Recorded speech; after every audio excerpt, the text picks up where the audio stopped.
Welcome viewers to yet another episode of Funny Talk, where today we are having satirists. I wanted to say funny satirists, but satirists are just satirists. So on the show today, I have got Lucky Aaron, PO Box, now Bus Stop TV. Original PO Box. Yeah, he used to call himself T Lucky Aaron. He would post messages of satire through PO Box, but now he waits with the messages at the bus stop. At the bus stop. Welcome, Lucky. And then also I've got Munya. Munya is a female satirist, comedian. Welcome, Munya. She also runs a collective, Sekesai Collective. Welcome. Ahoy, my comrades, ahoy. And we've got Comrade Fatso. Comrade Fatso is the only guy that deserves to be a satirist because we ceded 59% of everything that he has to these comrades on the show. Okay, anyway, welcome, Comrade Fatso. Magamba TV, Magamba Network. So guys, here we are, 4 satirists in a room before the camera. How has been the journey for you? I think I'll start with you, Fatso. Even before comedy became comedy, there was Comrade Fatso in Champ Vondoka. And I felt the message was how has been the journey so far, the transition? No, I've died for this country, comrade. The struggle has been real. I mean, I started, like you're saying, started off as a spoken word artist, then built a band around that with Champondonga. Always singing about the struggle and the freedom in Zimbabwe. But I always had a passion for comedy, and it was when I was emceeing my cousin's wedding in the US. He just asked me to MC it, whatever, and I was just talking a lot of shit, cracking jokes, and my brother said to me, they're like, dude, if you don't start doing stand-up comedy, I will kill you. So so I decided to start doing stand-up.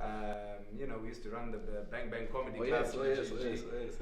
And then started then also developing a real interest in satire.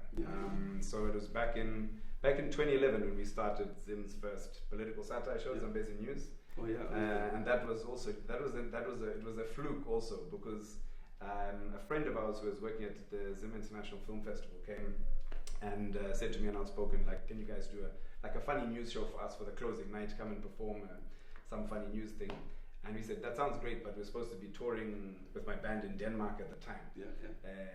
So she said, well, it's a film festival. We can send peeps to come and film you, and then we screen it. So we said, great. And then I realized on the Monday, 30 minutes before they came, and said, comrade, outspoken, these guys are coming to film us. We haven't written anything. So we quickly wrote a script. We said, what do we call it?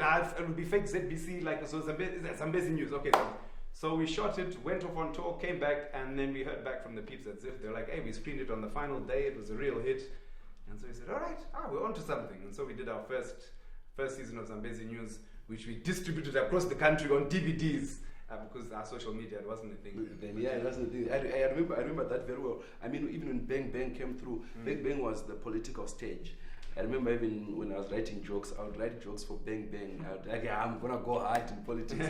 Somehow I felt very safe. I don't know why. I felt very safe. Yeah, Munya, on your end, how has it been being in a satirist? I know you've been Fadzai Mahere, but how has been the journey? Been them all. Virtually everyone. It's interesting because you want to toe the line between saying something meaningful and then staying alive. So it's like a din and a day sort of dance. But it's nice seeing that at least, even if change takes a long time or whatever, but at least you just make other people feel better about the situation that we're all in. At least we can laugh a bit. So that's pretty enjoyable. Also, so the jokes write themselves, really. Really, all you do is have to show up and then film it. So that's also quite nice. But it's a bit of a challenge sometimes, especially when it's something like natural, but you have to present a funny side to it. So that's sometimes quite challenging. Nice. I mean, like you were the first people to throw the first jibe at Grace Mugabe. With the Masowe. Which was your first video, I think, as PO Box. I want to understand, what I was going through was the fallout that came through. People enjoyed it, right?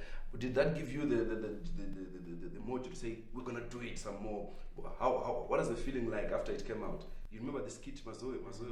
Yeah. when we started doing those videos, we didn't know about satire, political satire. It was just us filming ourselves and showing kids that we can be filmmakers. So it was organic way of creating satire content. The first video that we did, I think, was on Christianity, really mocking of pastors. We didn't know that we were also satirizing prophets. Then second video was on Mazoezo. Then we realized, this is actually a very important tool of communicating with politicians and politics in the country without offending anyone. But I remember when we were shooting, saying, guys, I think this is too much. Let's find another way of making it light, but at the same time making a point. So balancing that, not getting in trouble, but also dwelling a point. That's when our encounter with satire came in that time. So it was just us trying to tell a story without offending anyone. Then we were doing satire. Yeah, satire is scary. 2016, Shoko, you remember when? Yeah.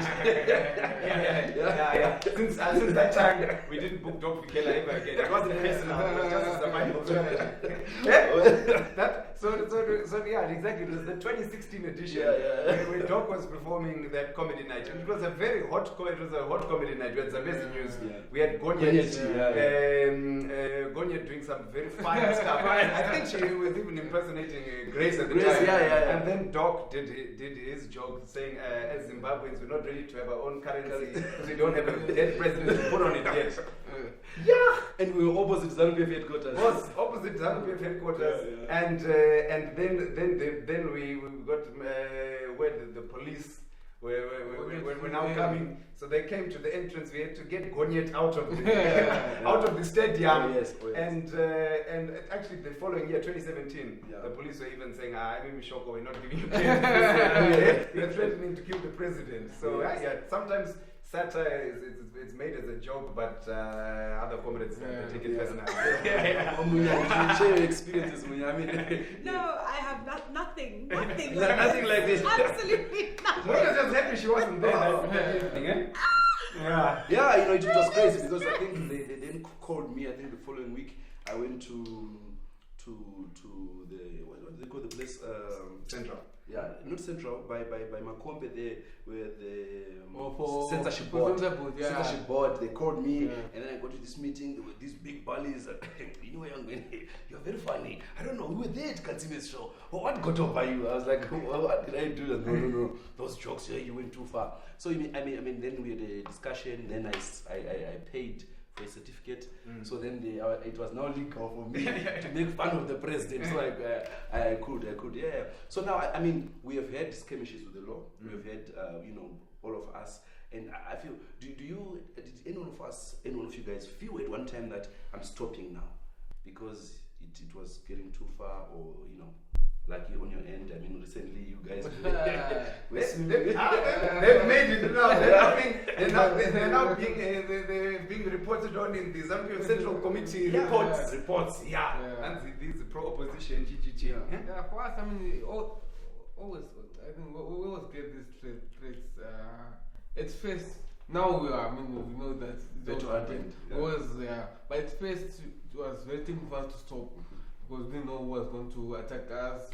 People were saying, guys, we are disobeying our president. And I remember one time in Bindura, when we went to Bindura, it was clear. They said that to us, guys, next time that we see you anywhere near ZANU-PF or anywhere near our president, we're going to kill you. It was clear to us that this is a polite way of us talking to you. If you continue doing content which talks about ZANU-PF or government, we're going to kill you. So after that, we were even scared to doing content, but we thought, guys, if we stop, then we might be still going to be attacked for that. So we need to continue doing that. But now we have got so much support from different people, different organizations. And we know that if someone attacks us, we have people that will support us, believe in our work. Because you're not used to raw sewage, so it's not something that we know. So I mean, each time that you get threatened, you think that, I think why I'm still doing this. I can just produce content about my teacher falling in love, or what I'm buying a new car. So, but I mean, these are stories which we live every day. Stories where we come from. So So there's no need for us to stop telling those stories. But I feel like Amunya, I don't know your experiences in Kenya. When you went for that festival in Kenya, how did you find the comedians there expressing themselves through satire? Because I went to Zambia, I went to Botswana. I tell you, these guys, they don't really express themselves. If the political jokes in Zambia, I was shocked. I went for a festival. They were like, don't go too much on the politics. And every comedian was squeaky clean. I mean, what was your experience in Kenya? In Kenya, I think their opinion is that Zimbabweans we're doormats. So anything you tell them, like, oh, this happened in Zimbabwe, the power went up, they're like, no, if it was us, we would take to the streets. And so it reflects in their comedy as well. They just say whatever, but it's not too much, because their government does still have, there's like a lot of censorship as well. Like a lot of films have been made in Kenya that no Kenyan can see legally. So it doesn't really make sense, but there's some leeway. There's like a bit more freedom for them, so that's nice. Also, in those countries, there's no people that don't do much on political satire is because their economies, they're still okay, working well. It's also everything's affected. Whether you want to get water, you want to go Mumbai, everything's affected with politics. Even if you want to marry. So we end up reflecting our society. But for them, they can live a decent life without any So, comrade, you have hit the European circuit doing comedy. You have hit the African circuit also doing comedy in the Zambezi News. What was the reception like? Because other people receive things differently. What was the reception like when you were doing, say, Zambezi News? Hot, hitting hard. So I think Zambezi News is always a fun one to do when we've done it like internationally, because we've done it if it's in Zim or SA or Mauritius or Germany, UK. I think that's a really fun one to do because we always change it according to the country we're going to. And with Zambezi News, of course, it's current affairs. So we joke a lot about the Zim situation, the situation in Africa, but we also turn our fire. If we're in Germany, we'll joke about also the German politicians. In UK, joke about Boris Johnson. So I think that's always fun. It's making it also very current in terms of the news you're covering. Because I think we've all got stories to tell, and I think coming from Africa, it's also having the faith to tell your own stories, and not. I think often those coming from Europe or the US think they've got a universal story to tell, whereas the African story is just an African story; it's not universal. So I think that's a great thing about actually going out there, telling the story, and getting people from different walks of life to actually connect with it and connect with the humor. Nice. Because I've been, prior to this, I was going through most of the content that we put out there, trying to read between the lines in terms of what the fans are saying. You realize that there's a shift in perception from people that follow, especially Makaba TV, in terms of the skits. If you go to a skit that you did maybe the week from 2 years ago and the week that you're doing right now, people are. It's like, I don't know if you felt the shift in terms of the excitement that people have around the week now. Like, what can you attribute that to? Because people, like, I tell you, the tone, like, people now are more, they seem more conscious. The way they comment, it's like you can write a thesis from the comments. Yeah.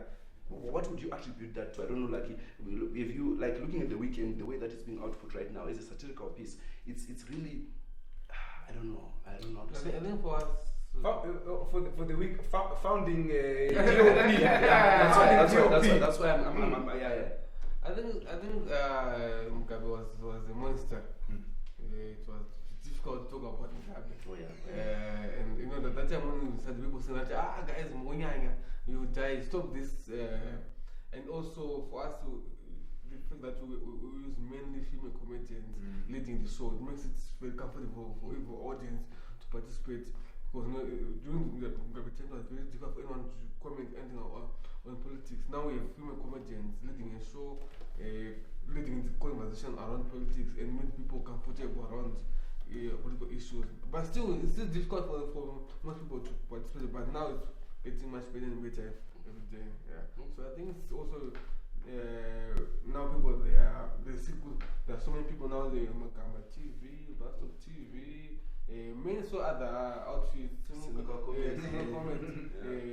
highlighting these issues publicly, but still wonder. Yeah. So people are now comfortable around these critical issues. Munya, of all the characters that you've played, which one do you feel like, you know, this is your favorite? And why? You know, honestly, I can't pick one, because it's so interesting having to put yourself in that person's shoes, and because they're still a woman, like I do try to make fun of the fact that we're making fun of them. I do try to make fun of the fact that they get extra attention on them just because they're women. Everybody's expecting them to represent the entire gender, and they make much fewer mistakes than their male counterparts. But we'll zero in on it. So I hope that message comes across, that like it's not just we're making fun of you, but we're making fun of how people will make fun of you when really you actually had a point. So like, you know, maybe you did shoot it. I wasn't there. I don't know if you shot down the plane, but like, good for you if you did. And even if you didn't, like, we don't talk about the role that women played in the liberation struggle at all. We don't talk about the fact that like basically all of the female soldiers were raped by their like male comrades. We don't talk. So it's a lot to pack into like a 1 minute skit. But I hope with the women that I do represent, like I hope they see, like, yes, we're just making jokes about the system, and also making jokes about how you're also uncomfortable in there, because there's a lot of things that people say, in fact I didn't say this, but I didn't say this. She can't. Politics is not about the individual, it's the game. Yes. Like, it's the game. Whether or not she said it, she cannot, because there's certain ways you have to play, certain rules you have to play by to make this much progress. It's not going to be this much. So yeah, I hope that comes out across. So it's interesting with each of them getting into that, because you're like, I have power, but I don't. But also I have soft power amongst all the people in the room. And then it kind of also reflects your situation being a woman in comedy as well, because it's like, your voice is important, but like you're one in a sea of men. But also, am I really doing anything? Did anyone listen when I said that idea? It reflects on it, so it's nice. Yeah. It's nice. You get to sort of step out a little bit more. What I love the most is, unlike 10 years ago when everything started, you know, we didn't have any female voice. And I like the positive step that we're taking going forward, the collective, Sekisai collective, and like you're saying, you're talking about the liberation struggle. It's interesting because even I have a character I do, Comrade Mchapera Mabunu, who's a lying comrade, because those comrades, they give us fake stories about the war and stuff like that. So I'm excited that you're talking about the war and the plight of the Chimguidos, the Chimujibas during the war, and I think that would come in as in handy really to push forward that chorus. Yeah. Can I just add, like, I think the thing also like with liberation is that we need to understand liberation for who, because it seems like it was for all black people, and then it wasn't. It was just for. And that's the way also I feel people will tend to view Chamisa, like, oh, it's liberation for. But then if you hear him talking about women, it's like, no. Our lives could be worse. So it puts you in an awkward position politically, because like as a woman, you're always having to choose between like being a woman, being black, being pro your specific party, being pro your family, you're expected to take care of them, and it puts you in all these different positions. And I think that like the skits that we do try to pick when we highlight those women, it picks when they're like right at the intersection of all those different identities, just trying to say something. So yeah, I don't know, it's you gotta think about like you're representing this change, but change for who? And like as a woman, you're always just gonna be at like the bottom of the like forgotten. Yeah, no. I mean, I completely agree with what you're saying. I think that's so important in terms of like the satire that we put out, because I think Zim is so polarized at the moment. It's either you're either Idipe or you're Mukomana Gaipindeaki. And the sense that just putting a new party in power will change everything.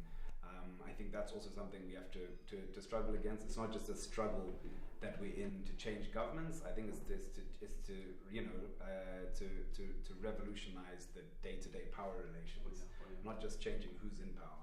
And I think that's something that we try and put across in the week. It's trying also represent the different struggles, that are happening. It's not just a struggle for democracy. It's a struggle for women's rights. It's a struggle for the LGBTQ plus community to be recognized. It's marginalized communities that are in rural areas. So I think also to highlight the many different struggles that are going on that are equally important to actually achieve real freedom, real social justice. It's not just replacing one man with another.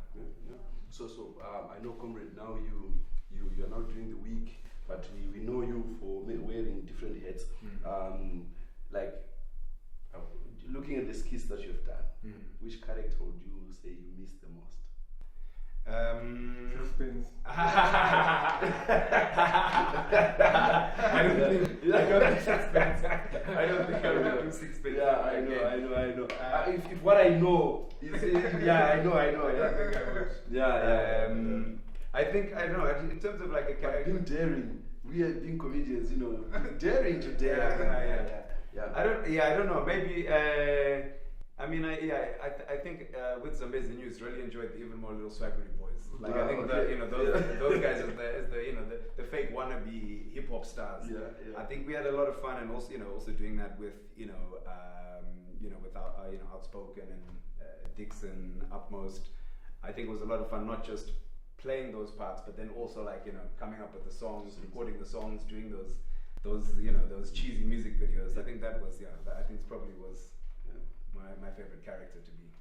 I can't ask you who your favorite character is because others left and then it might create it. But okay, in the journey of Pure Box to Bus Stop, like I know you've had a huge cast to work with, but what can we say during this period? These skits, they really spoke, because you've done skits on different issues, different series, Sister Blockage, etc. Which one would you say this one speaks to? You do it again, or which cast would you work with again? Comic Pastor Gonyeti. No, I'm saying they know they're comedians. Yeah.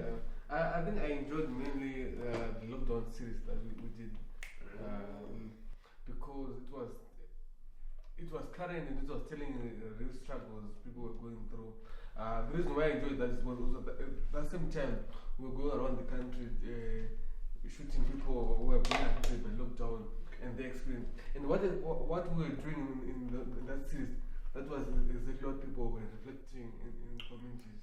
So it became my favorite production. So and at that time you could find time away from your heavily pregnant wife. So that's why you like that's the same time that I met your pregnant twins. So indeed, it was a good time. It was a good time for me. I was enjoying life. So I take it now you're staying at home more because now there's the twins. No time to travel. Yeah. So I think that series was very very. And also there was a lot of humor in that series. Yeah. So young Zimbabweans, I come across in the streets every day. They always ask me questions. I play with the president, on a daily basis, and they've got their reservations and questions, but we never stop because if you listen to what they are saying, it's there to distract you. So satire in Zimbabwe collectively, you guys. There's Magamba TV, Magamba Network does the School of Satire. Bus Stop TV is a partner in the project. Let's speak more to that. What is the overall objective, and can we say that by this time next year we have a certain number of satirists? Because we want more satirists. We want people to be carrying the torch, because we lose relevance every day.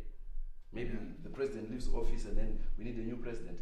Someone needs to play that character. I can't be playing every president that comes through. So can you walk us through the School of Satire and its overall objective in terms of replenishing the stocks for satire? No, I think that's super important. I think with the School of Satire, the whole idea is finding a new generation of young satirists who we can incubate and support.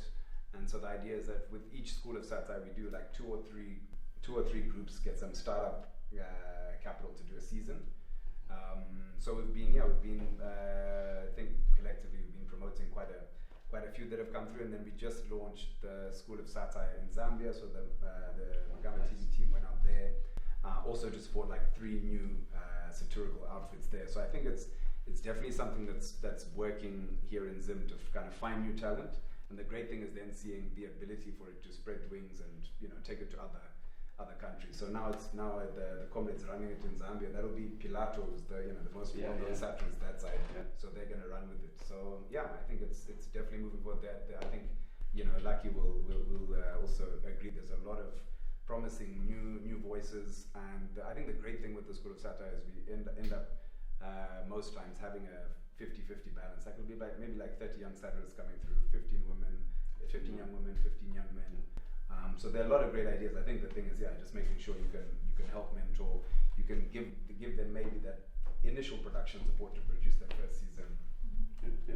Yeah, I think also we've noticed that if you look at Baden Network, they did a production Gazaland, Gaza Police, and there were students from the School of Satire in that production. I was very fortunate to teach at the School of Satire last year, and there was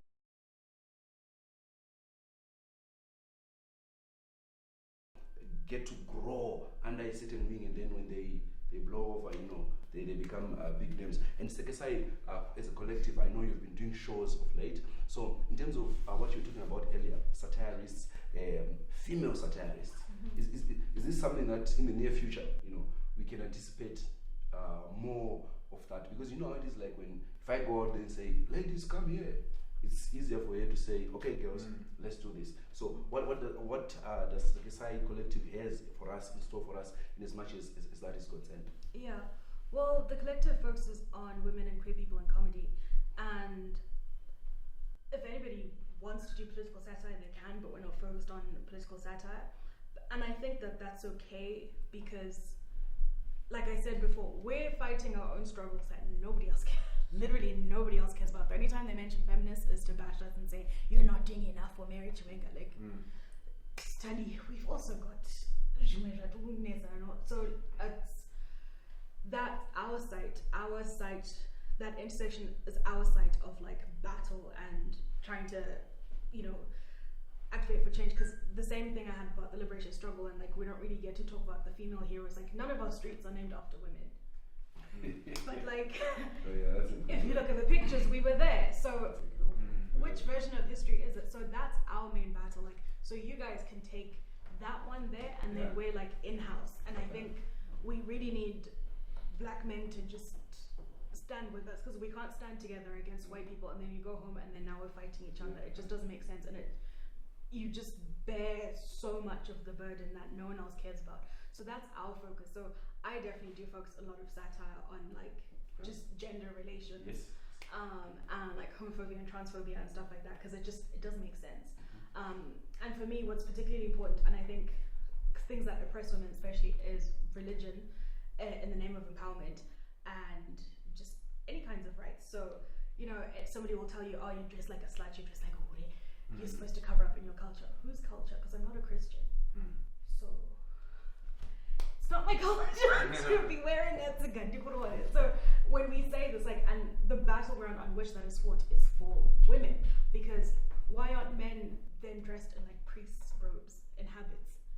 If we're really going according to Christian culture, why did men get to just sort of jump over that? No, priests don't wear trousers, they wear robes.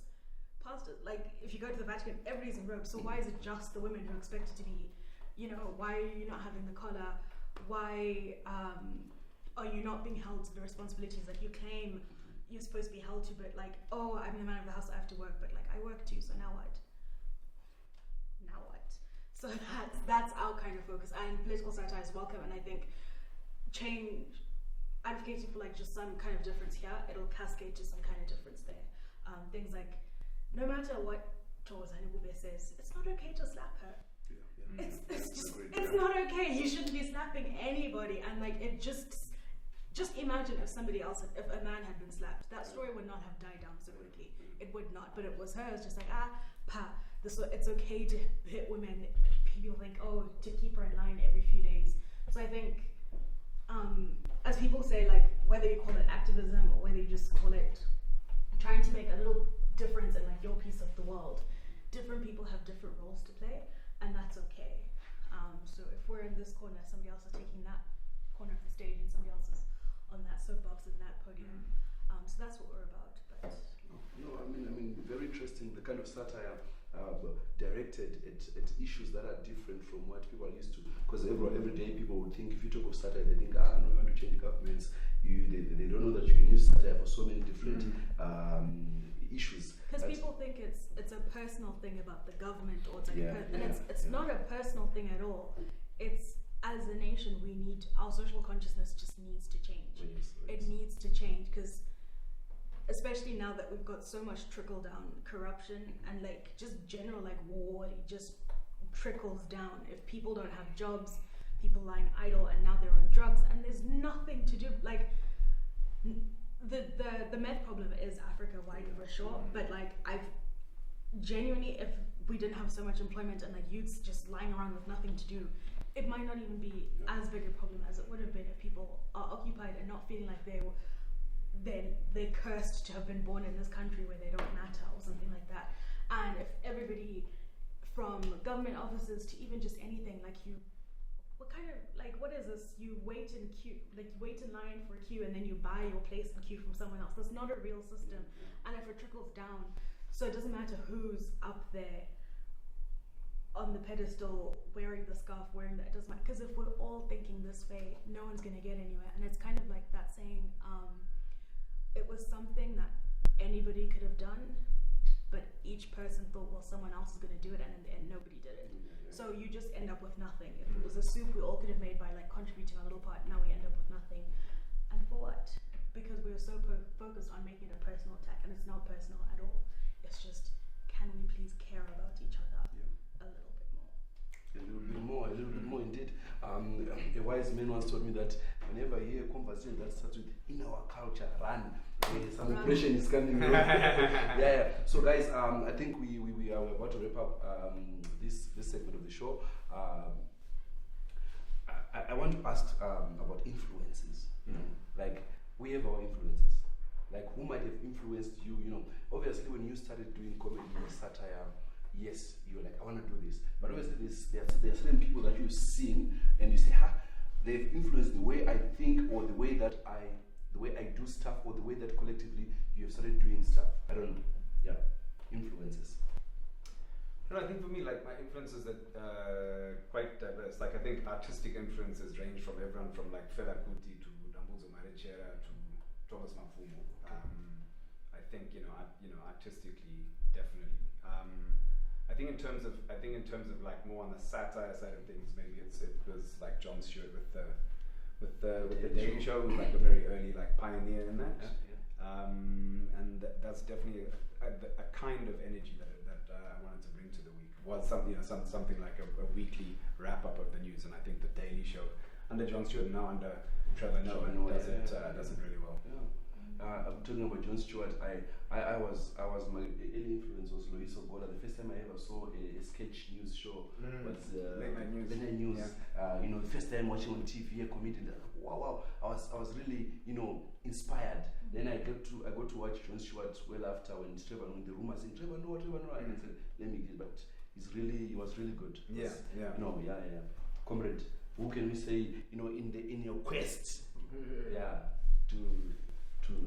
for a shoe change? This is what they call you. I mean, our first interaction with COVID was minibus, studying ink and singing. Then when we started Pure Box, it was mainly we were studying some basic music. So trying to see what this was. Most people were coming and said, guys, what you are doing is similar to Zambezi music. So we're trying to start to build. Tafana Papi, what's different, how can improve it. And then also, same time, so is how they use their art to influence masses, making it relatable to ordinary Zimbabweans. Even up to now, we still want to find that such a way everyone loves our way, the way Zimbabweans always do. Each time they release something, becomes everyone's favorite, reaches right people at the right time, that kind of influence, So all the work that you guys have been doing before, like Zambezi News, the shows I used to try to come to, all of that. And I think in terms of in terms of the writing and the performing as well, the acting as well, like I really appreciate what Ziwe does, and Amber Ruffin. Guys, Amber Ruffin liked my tweet. And had 3 likes. But the fact that she was one of those 3 likes, oh my goodness. I've arrived. I was like, I've arrived in life. No one can tell me anything. Hand me my Oscar now. But yeah, I love the stuff that she does, and like how Trevor Noah does it as well. And like Cicely Strong, and oh my god, why am I blank on her name? She's like my absolute favorite person. The one with the eyes and the hair, Kate McKinnon. Wow. Is that even a name? Anyway, yeah. Let's use that one. I'm like, why am I blank on a name? But the way that you still respect the woman that you're playing, but still bring out the satirical parts of what she may have done, and then also just the satire around how people around her treat her as well, and what Ziwe does, just ridiculing something. And honestly, also just like individual people who will say, that really meant something to me what you did there. I really liked what you did there. That's how I felt as well. That really makes you feel good and want to keep continuing it, because you remember back before you started how other people's work made you feel. And then it's nice to be able to like pass that along and be part of, like what you're saying, be part of the culture. Be in people's brains and be in people's, people are waiting for the week, people are waiting for this analysis, and they don't feel like they're alone sitting in their houses having their thoughts. So I think those are really big influences into what we do. Yeah. And yeah, if anybody does a good job, then you're like, Yeah, well said. I mean, like, I think what I got also from across the room is that music has a fundamental role in every creative, in every sense. Because you talked about Fela Kuti, iconic, legendary. You talked about Thomas Mapfumo, and you talked about Zindanso, and that element of saying, with their music, what is it that they did which made a difference, right? And you see where we are right now, we're in the same phase like in 1980 after independence, where a host of young Sungura musicians were coming onto the scene, and every day they were just being, all of them, from the Sungura boys, everyone was born out of that. But you realize that by the 1989 thereof, there was beginning to be censorship of music. It started way back. People did not notice that, but what you realized as good music was not good music, because the real music was being censored. Yeah, that's why you see, even when Mukove came, it came at the right time when people were struggling. So satire has been there with us for a long time, and what can we say, comrades? Aluta continuo. Ahoy, comrades. Ahoy, comrade, ahoy. So, viewers, this has been Funny Talk. My name is Doc Vikela. I was with Dear Like Aaron. I like to call him that. Dear Like Aaron. But if you write the letters, they are no longer going through the PO box. Now you have to go to the bus stop to leave the letters. And also Munya with us. Munya, she likes to be called Munya. Just Munya. Just no one has time. It's just such a long name. Like, get on with what you're trying to say. And also, comrade, my dear comrade in arms, comrade Fatso here, away, comrade away, Makamba Network, Sekisai Collective, and Bus Stop TV. This has been Funny Talk. Until next time. I don't know if there's a next time.